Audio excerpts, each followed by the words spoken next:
So how was 2017 for you? Disappointing. Oh my god, sometimes I have nightmares where it's still 2017.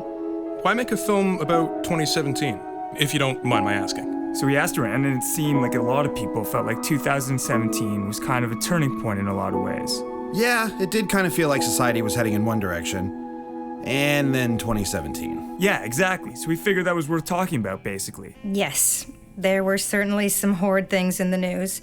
I think I've tried to forget most of it. I may or may not have blocked out most of that year. I'm not sure how much good I'm going to be to you here. No. Whatever you feel like talking about is fine. Partisanship.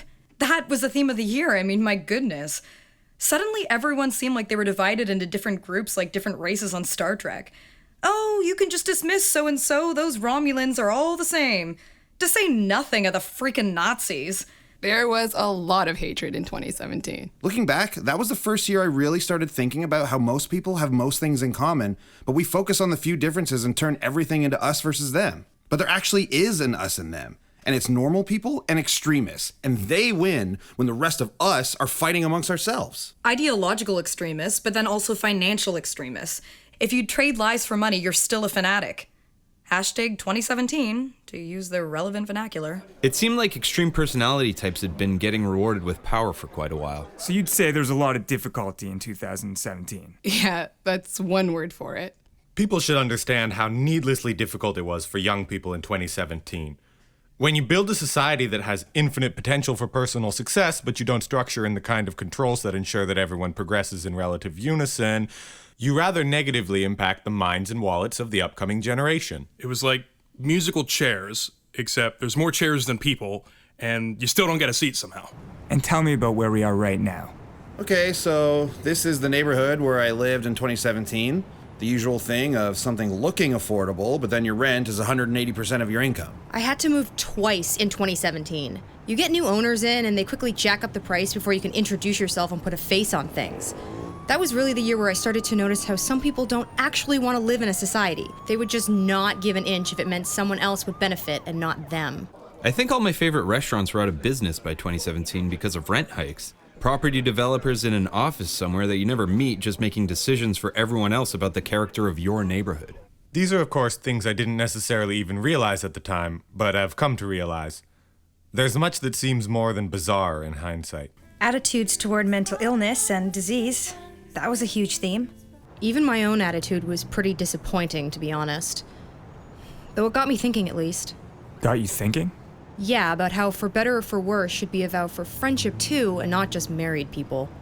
There's this huge opiates epidemic, the one we wouldn't have had if we treated drug addiction humanely in the 80s and 90s.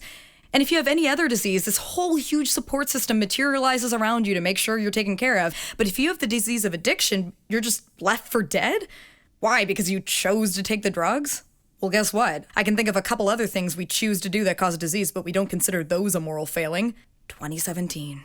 There's always some backwards, inhuman aspect to society that's only acknowledged in retrospect. And it can really get you down. Really get you down. I was so depressed in 2017. I can't even tell you.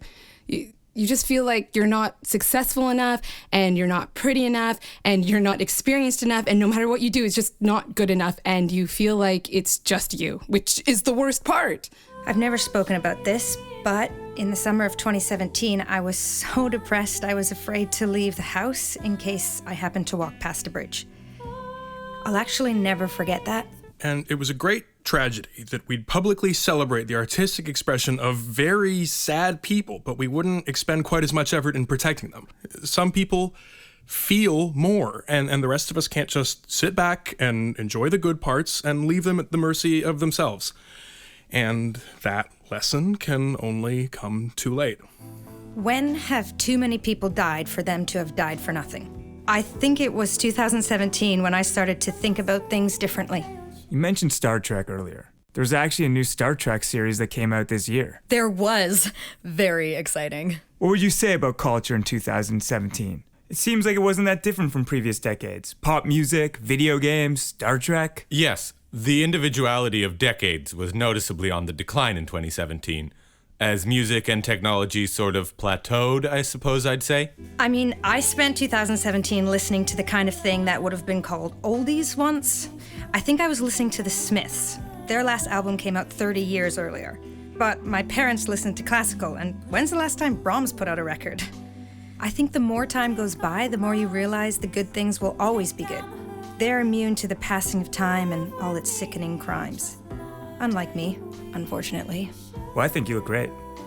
Thanks so much. Star Trek's a great example of how culture changes but doesn't change, and the way it always reflects the need for a positive vision based on the problems of the time. So in the 1960s, it had Americans and Russians working together, and then in the 80s and 90s, you had stories about privileged societies rationalizing ways to not make war. And then in 2017, Star Trek seemed to say it wasn't good enough that the real world was such an insane contradiction, with prejudice being instantly transmitted across the planet by fiber optic cables, cavemen taken great distances by things they could never have created themselves. We were kind of halfway to Star Trek in 2017. We had the ships, but not the crew. I think a lot of stuff is always going to be the same. You look back at other centuries and it feels like another planet, but it wasn't. And I guess it becomes a little easier when you're looking back on a time that was recorded in 1080p. You notice so much. I think 2017 was around the time when people started to actually take notice of the problems other people had been dealing with their whole lives. By December, I was just looking back on the blissful 90s with shame. 2017 was like one of those cows where you have a hatch in the side so you can see into the digestive system. There was a lot of shit that became visible. So compared to how things are now, do you think the world has gotten better? Worse? Well, I'm biased because I live here, but I can honestly say that things have gotten loads better since 2017. That's the thing. 2017 seemed like the friggin' end times, but even the ideal future of Star Trek was built on the ashes of World War III. Good people only run for office when things have been terrible, and I would tell people 2017 was the end of a lot of complacency.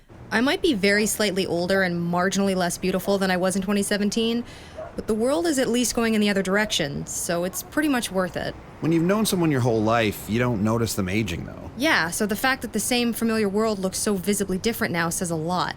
Like, holy shit, Earth, did you get work done? Earth is hot. And for all the young people watching, you think aging sucks, but what doesn't suck is living long enough to see the world improve. This great, immortal creature that seems to only get younger and more open-minded and more advanced. Can you believe self-cleaning fabrics didn't exist in 2017? Can you imagine having to constantly wash all of your clothes? It's craziness. I tell my grandkids, and they just stare at me. They think I'm joking. That's actually kind of why we wanted to do this project, to kind of see if there was a new way to really help bridge that gap between now and the past. That's terrific if we could help. Oh, for sure, and there's actually more to it as well. So what we did was take scans of some old photos of all of you, and we're actually using the CG program that we developed to transform all you guys on the screen in real time. So while right now in person I'm seeing you as you are in 2067, the people watching the documentary are going to see and hear you guys exactly as you would have appeared 50 years ago in 2017. Oh, wow, really? Indeed. So the concept we had for this was that, whenever you watch documentaries, you're always looking back on things, so you kind of don't really connect with the past as much as you should. And that's a shame because... I completely get what you mean. You watch World War II documentaries and you think the war was fought by old men, but they were like 20 at the time. Wars fought by kids, and you never get a sense of that. And not only kids, but kids who cared about the same things we do. Kids who weren't different from you. Yeah, every generation does things for the same reasons. It just looks different due to technology. 100 years ago, that would have been an aspirational ad for cars.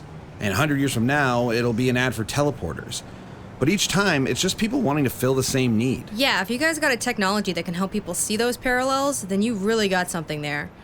Because not being able to see the parallels was the entire problem 50 years ago. Yeah, we really wanted to try a new style of documentary. Start by hopefully making 2017 way more real for the people watching this. Oh, I can't wait to see this. I looked friggin' great 50 years ago. Bring on the footage. We can actually show you how you look on the monitor here.